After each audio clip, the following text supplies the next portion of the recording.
আসসালামু আলাইকুম।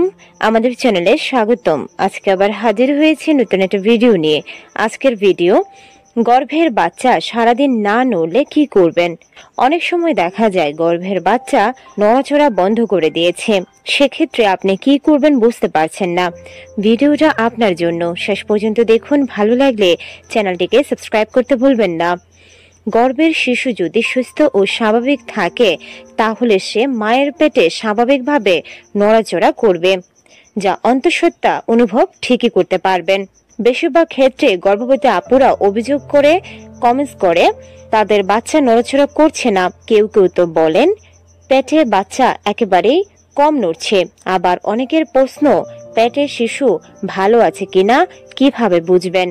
পেটের মধ্যে শিশুর নড়াচড়া শুরু হয়ে যায় প্রসবের বহু আগে থেকেই। 10 সপ্তাহ বা 12 সপ্তাহ থেকেই বাচ্চা নড়াচড়া শুরু করে। যদি আপনি প্রথমবারের মতো গর্ভবতী হয়ে থাকেন, সেক্ষেত্রে সাধারণত নড়াচড়া কিছুটা পরে বুঝবেন। বিশেষ করে গর্ভাবস্থার 6 মাসের পর থেকে ভালো করে বোঝা যাবে। এর আগে তার মধ্যে একটা অনুভূতি কাজ করবে, কিন্তু নড়াচড়ার পরিমাণ কম থাকায় সে সেটা হয়তোবা গুনতে পারবে না। কিন্তু যাদের আগেও গর্ভধারণের অভিজ্ঞতা আছে, মানে দ্বিতীয় বা তৃতীয়বারের মতো মা হচ্ছেন, তিনি হয়তো সময়ের আগেই পেটের বাচ্চার নড়াচড়া বুঝতে পারবে বা গুনতে পারেন। তবে সেটাও অন্তত 5 মাসের সময়ে। একটা বাচ্চা পেটের মধ্যে নড়াচড়া করছে কিনা বা কতবার নড়ছে, এটা মা কখন থেকে গোনা শুরু করবে, এটা হয়তোবা অনেকে জানেন না। ডাক্তাররা সাধারণত 28 সপ্তাহের পর থেকে গর্ভের বাচ্চার নড়াচড়া গুনতে বলে থাকেন। প্রতি 12 ঘন্টায়, অর্থাৎ সকালে ঘুম থেকে উঠার পর থেকে রাতে ঘুমাতে যাওয়ার আগ পর্যন্ত গর্ভের শিশুর নড়াচড়া গুনাটা জরুরি। একটি সুস্থ স্বাভাবিক বাচ্চা গর্ভের মধ্যে সারা দিনে কমপক্ষে 10 বার নড়াচড়া করবে। ডাক্তাররা বলে পেটের বাচ্চা হয়তো সকালে নড়ছে, দুপুরে কিছু সময়ের জন্য নড়াচড়া একেবারে করেনি। নড়াচড়া না দেখে তখনই গর্ভবতী মা কিছুটা দুশ্চিন্তায় ভুগতে পারে। এতে অস্থির হওয়ার বা ভয় পাওয়ার কিছুই নেই। দেখতে হবে গর্ভের সন্তানটি 12 ঘন্টায় 10 বার নড়াচড়া করছে কিনা। শিশুর পরিস্থিতির উপর নড়াচড়া করে, তারাও পেটের মধ্যে ঘুমায়। যখন ঘুমায় তখন নড়াচড়া করতে পারে না। ডাক্তাররা গর্ভের বাচ্চার নড়াচড়া অনুভব করার জন্য সবচেয়ে ভালো বা উপযোগী সময় হিসেবে ভারী পেটে, মানে আপনি দুপুরে বেশ ভালোভাবে লাঞ্চ সারার পর বাম কাত হয়ে কিছুক্ষণ শুয়ে থাকবেন। তখন দেখবেন গর্ভের বাচ্চা ঠিকই নড়াচড়া করছে। মানে খালি পেটে বাচ্চার নড়াচড়া তেমন একটা বোঝা যায় না। এক্ষেত্রে যদি আপনি সকালে নাস্তার পর 3 বার, দুপুরে খাওয়ার পর 3 বার আর রাতে খাওয়ার পর 3 বার গর্ভের বাচ্চার নড়াচড়া অনুভব করেন, আর সারা দিনের মাঝখানে মূলত একবারও যদি নড়াচড়া করে, সেক্ষেত্রে ধরে নিতে হবে গর্ভের বাচ্চা সুস্থ আছে। তবে একটা লক্ষণীয় বিষয় হচ্ছে, বাচ্চা যখন নড়তে থাকে তখন কিন্তু সারাক্ষণ ধরেই নড়ে। এটাকে আপনি 1 হিসেবে কাউন্ট করতে হবে।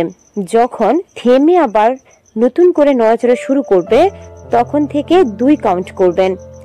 অনেকেই এই ভুলটা করে থাকে। যখন গর্ভের বাচ্চা নড়াচড়া শুরু করে তখন থেকে গুনা শুরু করে।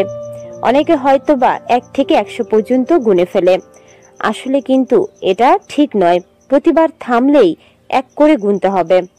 এভাবে যদি সারাদিনে গর্ভের বাচ্চা 10 বার নড়াচড়া করে, তখন বুঝতে হবে বাচ্চা সুস্থ স্বাভাবিক এবং তার বিকাশ ক্রমবর্ধমান আছে।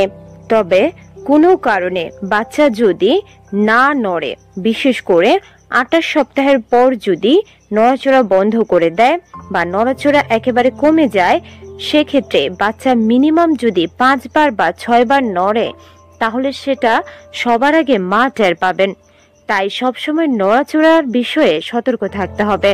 তা না হলে কিন্তু হঠাৎ করে নড়াচড়া বন্ধ করে দিলে মা বুঝতে পারবে না।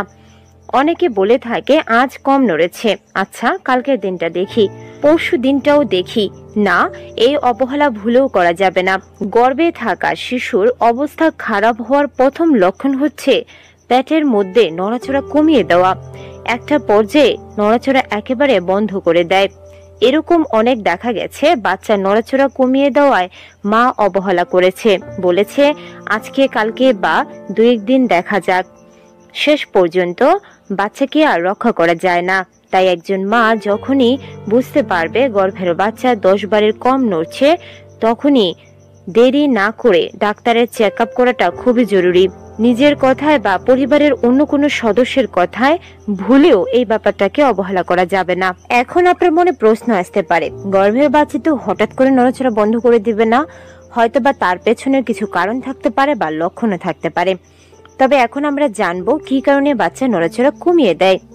পেটে বাচ্চা নড়াচড়া কমিয়ে দেওয়ার অনেকগুলো কারণের মধ্যে একটা হচ্ছে কোনো কারণে পেটের মধ্যে অক্সিজেনের সরবরাহ কমে যাওয়া। অনেক সময় দেখা যায় পেটের মধ্যে বাচ্চা ঘুরতে ঘুরতে নাড়িটা বাচ্চার গলায় প্যাঁচ খায়, ফলে তার ব্লাড সাপ্লাই কমে যায়। এর ফলে বাচ্চা নড়াচড়া করতে পারে না বা নড়াচড়া কমে যায়। আরেকটি অন্যতম কারণ হচ্ছে গর্ভবতী মায়ের রক্তশূন্যতা। অনেকেই গর্ভাবস্থায় খাবার দাবার একেবারে খেতে পারে না, তাই শারীরিকভাবে দুর্বল থাকে, ফলে রক্তশূন্যতায় ভোগে। রক্তশূন্যতা হলে বাচ্চা তখন অক্সিজেন কম পায়, সাথে সাথে বাচ্চা দুর্বল থাকে, ওজন কম হয়। এতে করে বাচ্চার নড়াচড়া কমে যাওয়ার সম্ভাবনা বেশি। বাচ্চা নড়াচড়া করছে কিনা তার উপর নির্ভর করছে গর্ভের বাচ্চা ভালো আছে না মন্দ আছে। যদি নড়াচড়া কমে যায় সেক্ষেত্রে বুঝতে হবে বাচ্চা অসুস্থ, দুর্বল বা ভালো নেই। তাই গর্ভের বাচ্চার নড়াচড়া কমে গেছে এটা বোঝার সাথে সাথেই ডাক্তারের শরণাপন্ন হওয়ার কোনো বিকল্প নেই। ডাক্তার হয়তো আল্ট্রাসোনোগ্রাফি করে গর্ভের বাচ্চা কি অবস্থায় আছে সেটা বোঝার চেষ্টা করবে। তবে বাচ্চার নড়াচড়া ঠিক রাখতে, গর্ভবতীর রক্তশূন্যতা দূর করতে অবশ্যই তাকে নিয়মিত পুষ্টিকর খাবার খেতে হবে।